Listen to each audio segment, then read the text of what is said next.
Una volta la Roma giocava sulle fasce laterali e i cross di Nela e di Oddi o di Gerolin risultavano spesso determinanti per la testa di Pruzzo.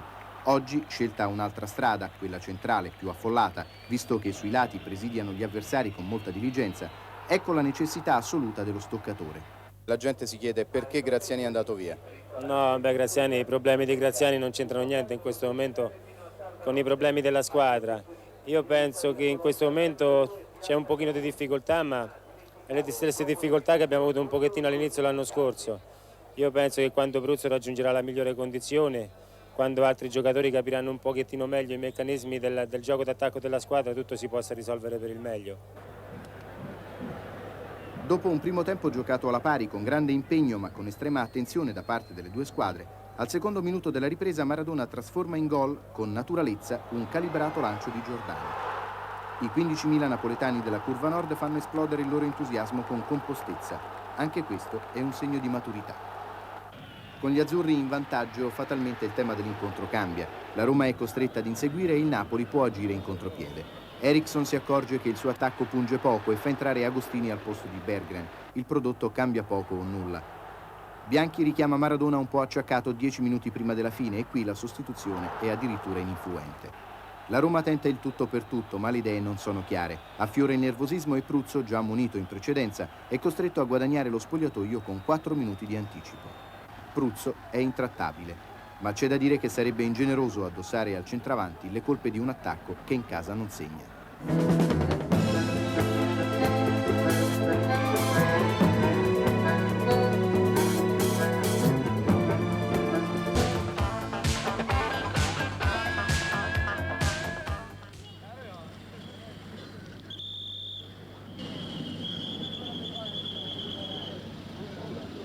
Sicuramente vincerà il Napoli. Un giovane. Napoli-Inter vince il Napoli con gol di Maradona e spero di trovare sempre questo Napoli forte come a Roma. Maradona dopo 10 minuti su punizione e Giordano alla fine del primo tempo. 2-1. La folla, 80.000 persone, 1,5 miliardi di incasso, stringe Maradona in un abbraccio ideale e invoca il miracolo. Un golletto piccolo così, ma sufficiente a far sognare ancora. Il primato è lì, a portata di mano. Diego ci prova, carica il piede magico, ma quando non c'è Zenga, portiere paratutto, è il palo a negare il gol. È il terzo tiro da fermo dell'argentino. Al quarto, mormora qualcuno, vedrete, farà centro. E invece i miracoli li compie lui, Walter Zenga, che su ogni pallone si avventa come una pantera e diventa il protagonista. Partita delle panchine? Forse sì. Se appena dopo 5 minuti ciascuno ha il suo angelo custode e ognuno va ad amministrare il suo gioco nello spazio di campo assegnatogli. Tutto previsto, secondo copione. Maradona retra di 10 metri per lasciare spazio al convergente Giordano e a Carnevale, preferito a Sola. L'Inter, conscia di non avere gli uomini per il giusto contropiede, evanescente Spillo, neutralizzato Fanna, ancora in ombra Rummenigge, preferisce, finché possibile, manovrare a metà campo con un eccezionale Matteoli nei primi 45 minuti. Poi affida a Passarella, nei momenti più caldi e nel secondo tempo, il compito di spazzare via tutto davanti al suo portiere. Ed allora diventa la partita delle punizioni, con gli argentini protagonisti. Oppure l'incontro delle invenzioni personali, e sembrano diventare primi attori prima De Napoli. Poi Giordano, che fa impazzire Bergomi, e a tratti Rummenigge, che si ricorda di essere stato un Panzer, anche se Bianchi gli oppone un anticarro che si chiama Bruscolotti, fatto di acciaio temperato. Sono loro, con Maradona e compagni, ad illuminare con qualche sprazzo il match, che nessuno vuole perdere, ma che forse nessuno sa vincere. In tribuna ci sono proprio tutti. Si è scomodato anche Vicini, ed allora, con tanti suoi ragazzi in campo, un giudizio va raccolto. È una partita bella, veloce, forse una delle migliori che ho visto quest'anno, almeno limitatamente questo primo tempo. Ha visto alcuni dei suoi ragazzi, come gli sono apparsi in questo primo tempo? Ma mi pare che i giocatori che mi interessano stiano comportandosi tutti piuttosto bene, sono contento. Ma l'Inter è molto in difficoltà, Ma non direi, ha avuto qualche problema perché il Napoli ha avuto dei momenti di pressione e soprattutto di una certa pericolosità in occasione dei calci di punizione. e quindi la squadra di casa normalmente, però si è fatto insidioso in qualche occasione. Adesso non so come andrà la ripresa, che può anche spostare questo tipo di valutazione. E invece non cambia niente nella ripresa. È teso come una corda di violino tra pattoni, appare una sfinge, come sempre, Ottavio Bianchi. Gli unici a rumoreggiare e a cantare a squarciagola sono quelli delle due curve. O forse no, c'è anche Zenga che strilla e sbraita, tanto che Pieri ricorre alla munizione. Il Napoli non è più pressante come nel primo tempo, anche se spinge in avanti di tanto in tanto Ferrario e Bruscolotti, finché resta in campo, perché quando il Trap sostituisce Rummenigge con il più consistente Tardelli, Bianchi risponde subito inviando Sola per ritirare il più anziano terzino. Partita studiata e ristudiata, ogni mossa, come perfetti giocatori di scacchi, ha avuto la sua immediata contromossa. Si invoca il rigore quando Carnevale viene atterrato, Pieri è perentorio, dice di no e lascia proseguire. Le ultime speranze per gli azzurri vengono affidate a Renica, che dopo essere andato a fare la torre sui tiri dalla bandierina, prova anche a percorrere la fascia laterale e ad impegnare Zenga. Trapattoni, in una partita come Napoli-Inter, tanto strombazzata la vigilia, non meritava qualcosa di più di 4-5 tiri su punizione, magari un tiro smilenco di Rummenigge? Beh, l'importante è che sia stata comunque una bella gara ed è una dimostrazione che anche qualche 0-0 può costituire un certo brivido, un certo spettacolo per il pubblico. Non dimentichiamoci che finali di Coppa dei Campioni sono finite spesso le ultime 5 con un 1-0 e con 3 tiri in porta. Se determinati valori si contrappongono, indubbiamente si annullano. Bianchi 0-0 fa rimanere il Napoli prima in classifica e imbattuto da tantissimi mesi, però è uno 0-0 che forse la amareggia un pochino. Ma amareggia nel senso che abbiamo tentato in tutte le maniere per vincere la partita, non ci siamo riusciti, ma non posso recriminare niente ai giocatori. Abbiamo fatto contro una squadra che non ha rischiato, non ha voluto rischiare niente, era difficilissimo passare, si poteva passare solo sfruttando le poche occasioni di gol. Direi che noi ne abbiamo avute anche troppe contro una squadra che si è chiusa molto bene.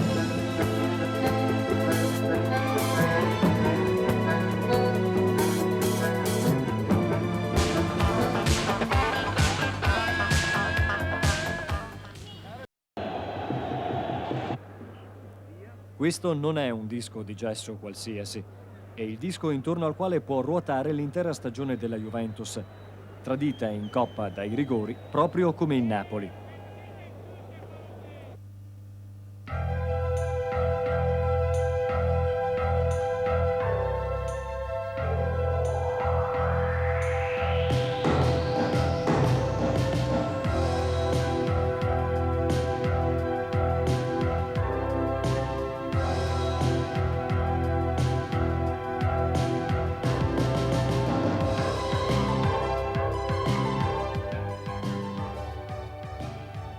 Allora, cosa volete sapere da me? È stata una settimana molto intensa per lei. Speriamo di finirla bene, eh? Platini e Maradona sono un ottimo Vediamo, relax. Uno è più giovane, l'altro è più elegante. Maradona ha chiesto di incontrarla. Nel sottopassaggio vediamo, se c'è lo saluto volentieri. Grazie. Dopo 29 anni il Napoli sbanca a Torino, scrivendo una splendida tesi di laurea sul tema scudetto. Trascinata dalla strepitosa coppia Bagni-Maradona, la squadra partenopea vince il primo match spareggio del campionato contro una Juventus troppo oberata di tossine e acciacchi per rendere all'altezza del blasone. In apertura un segno. La fase offensiva della Juventus non convince. Dopo la lunga assenza, Serena stenta a ritrovarsi, mentre l'Audrup non riesce ancora a battersi con la determinazione necessaria. Alle loro spalle Platini gioca in tutta umiltà, ma sul piano atletico, fatalmente, non può più essere quello di 2 anni fa e cede a Mauro il ruolo di playmaker. I pericoli per Garella sono sporadici e proprio un pizzico di lentezza di riflessi in avanti vieta la stoccata decisiva. Permette? Allora. Ha visto Maradona? L'ho visto passare così, l'ho salutato. Sì. Mi è sembrato in piena forma.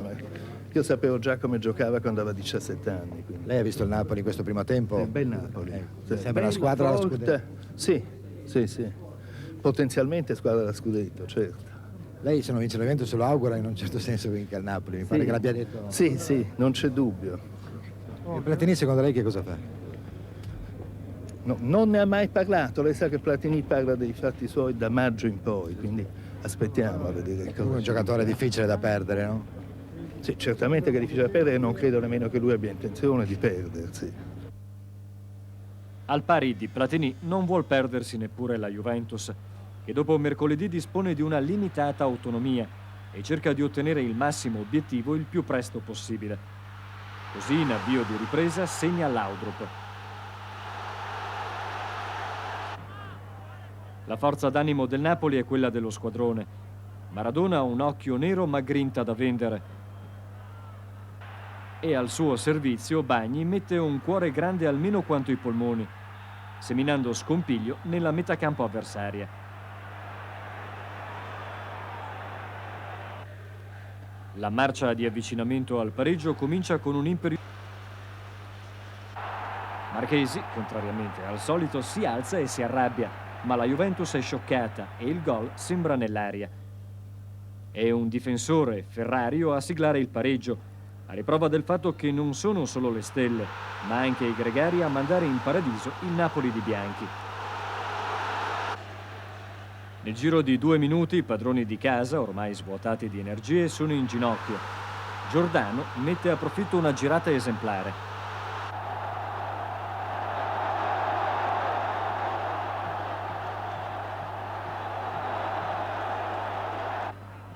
Anni di snervante attesa. Alla Juventus di battere un avversario ostile quanto quelli veri, e cioè l'infermeria. 120 minuti nelle gambe e ancora molti acciacchi. Anche così Marchesi si può spiegare questa sconfitta al di là dei meriti del Napoli. Non solo con questo, ma anche con alcuni errori che abbiamo commesso e che abbiamo pagato molto duramente oggi. Quali ad esempio? Abbiamo preso 2 gol su calci d'angoli, abbiamo lasciato alcuni uomini liberi, cioè siamo stati abbiamo mancato di lucidità nei momenti decisivi della partita. Lei crede che questa sia una caratteristica della Juventus di questo periodo o un fattore contingente legato alla partita, alla stanchezza? No, un fattore di questa giornata qui perché in altre occasioni non c'era mai capitato e sicuramente legata alla poca lucidità che qualche giocatore aveva.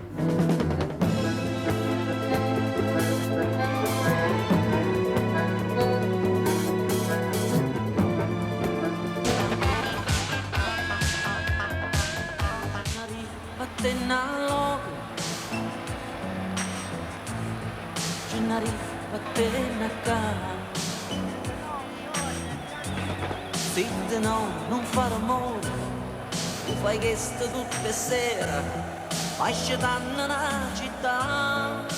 Si chiama Gennari, la nuova mascotte del Napoli, e Peppino Di Capri gli dedica una canzone. Per i napoletani, tuttavia, il vero scognizzo del pallone, che inventa i gol ed entusiasma la platea, resta lui, Diego Armando Maradona. La rete dell'1-0 è un regalo che offre alla madre in ascolto a Buenos Aires.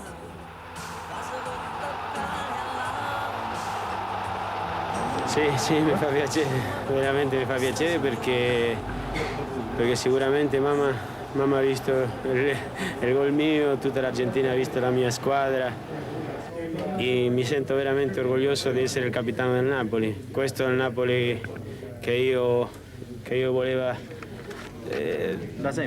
da sempre, del primo momento che sono arrivato a Napoli. Chi crede però che sia lui l'unico artefice del primato azzurro sbaglia. Carnevale ritrova estro e precisione e va a segno 2 volte. Giordano conferma la sua essenzialità nel gioco di rifinitura e regala 2 assist ai compagni per altrettanti gol. Bagni, da cursore, si spinge ancora più in avanti e va alla conclusione, prima senza fortuna e poi concretamente. Contro questo Napoli scatenato e concentrato, come se affrontasse la più diretta avversaria, Elkström, cui è affidato il contropiede, può ben poco. Il gran lavoro di Della Monica viene vanificato dall'attenta guardia di uomini come Ferrara, Renica, Bruscolotti e Ferrario, in condizioni di forma a dir poco eccellenti. Si aggiunge la preziosa regia di Romano, caricato dalla convocazione nell'Olimpica, e solo qualche contrattempo in avanti non rende subito pingue il bottino. Anche per gli interventi in verità di Drago, tempestivo ed attento guardiano della sua rete. Un Napoli che dopo 45 minuti meriterebbe più dello striminzito vantaggio realizzato da Maradona. La fortuna gli concede il lasciapassare, sicché puntuale allo scadere del primo tempo Carnevale va a segno. Un quarto d'ora per gioire e per cantare, assieme allo straripante Peppino, l'inedito inno del Napoli.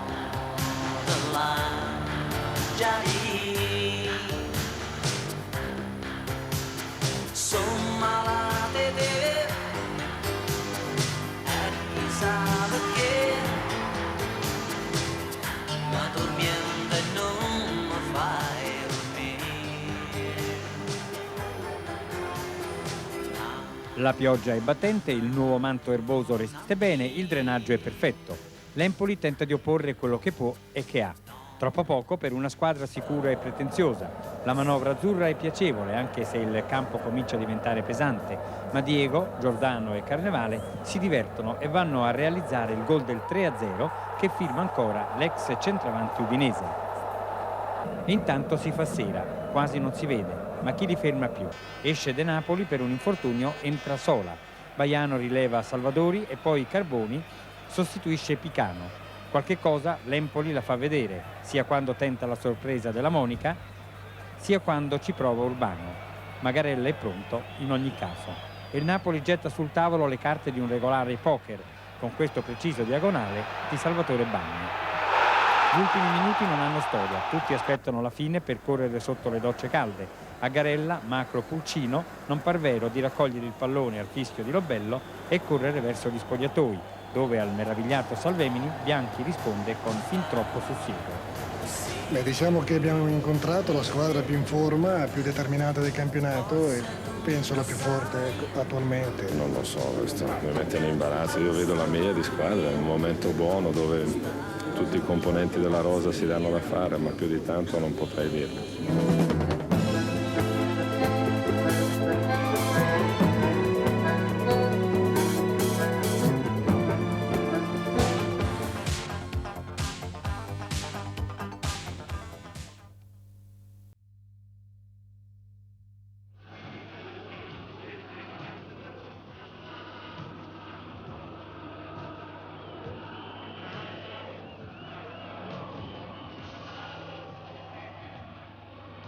Lodi, è un Napoli da scudetto questo? Ma io spero che il risultato di oggi dica di sì. D'altra parte è una partita difficilissima e i 2 punti di oggi vorrebbero dire un grande conforto per la domenica 14 col Milan, che potrebbe essere una domenica importantissima per il titolo d'inverno, intanto.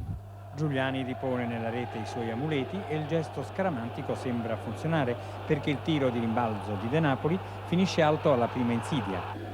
Ma è tutto il Verona che funziona a dovere. Il suo centrocampo con De Agostini, Bruni, Di Gennaro e Galia chiude ogni varco, filtra il gioco dei partenopei in fase di costruzione, riducendone la potenzialità offensiva. Addirittura sfiora il clamoroso risultato il Verona, se Renica non ci mettesse una pezza come vedete. Cambia partita quando Giordano è costretto ad abbandonare e lui stesso lo confermerà negli spogliatoi. Noi giochiamo così da tantissimo tempo, io sono un punto di riferimento, può essere più o meno importante, però sono sempre un punto di riferimento, specialmente nelle partite casalinghe. Fellaino forse prevede il peggio e si incupisce.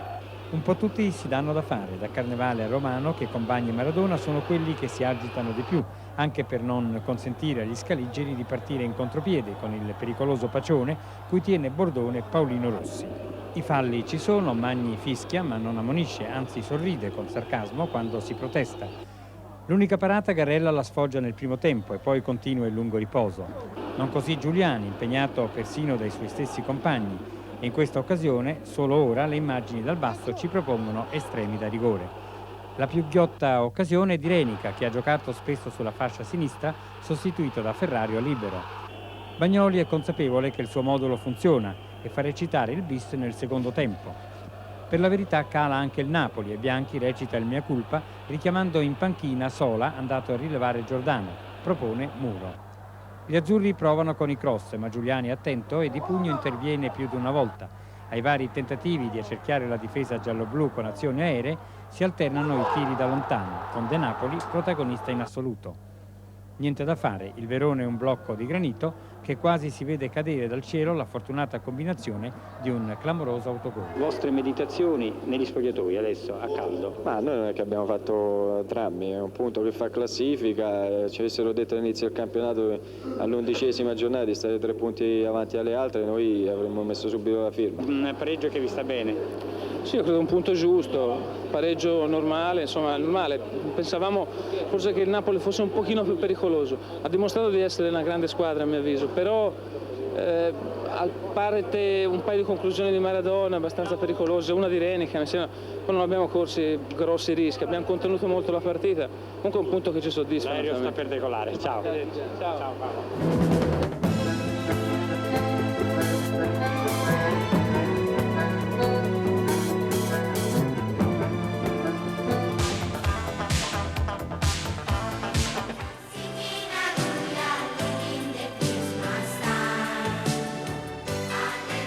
È Natale, è tempo di cattiveria. All'Idolm in settimana hanno ricordato la cosiddetta sconfitta a 4 punte dell'anno scorso. A Giovanni Galli il gol di Maradona e in Italia-Argentina.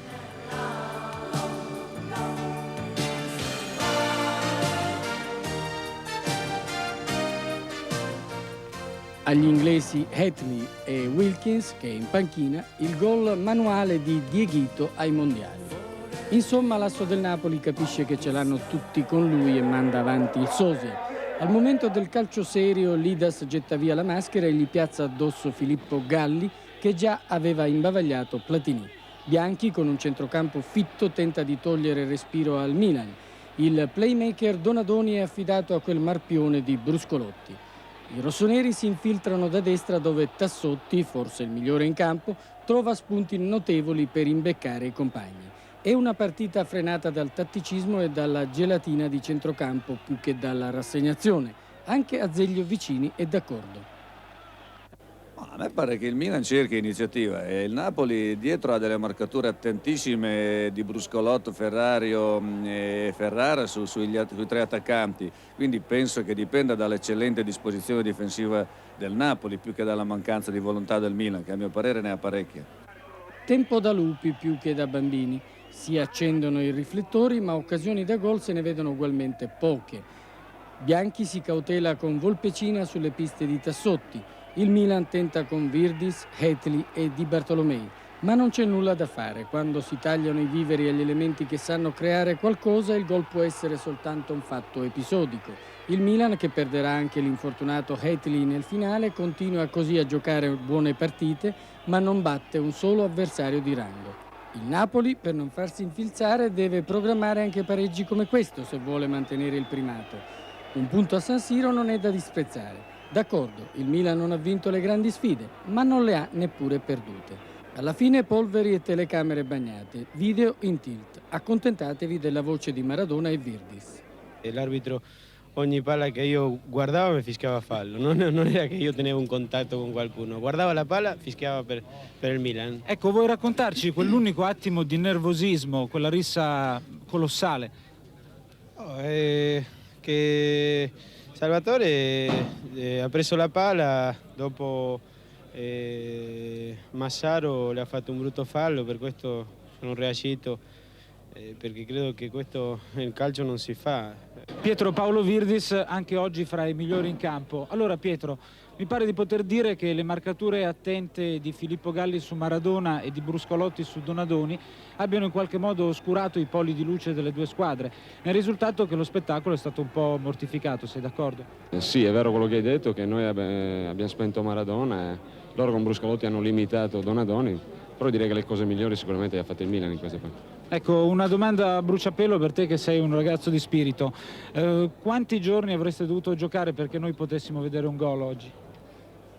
Direi che era molto difficile perché loro, come ti ho detto, si sono chiusi molto bene. Direi che sicuramente se loro continuavano magari a giocare come nel primo tempo e anche noi magari più ordinati, senza buttarci troppo avanti a chiudere gli spazi, forse qualche gol avremmo fatto.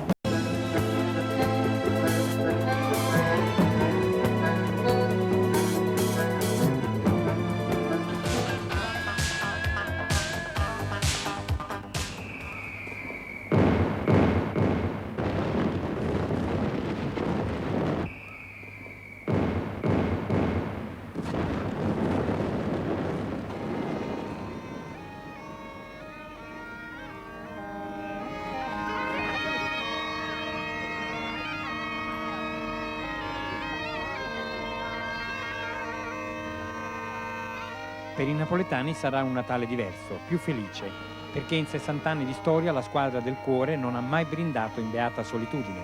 Gli zampognari questa volta suonano anche per gli azzurri, imbattuti dal marzo scorso. Palloncini e niente botti, i napoletani dimostrano maturità anche dagli spalti. Il Como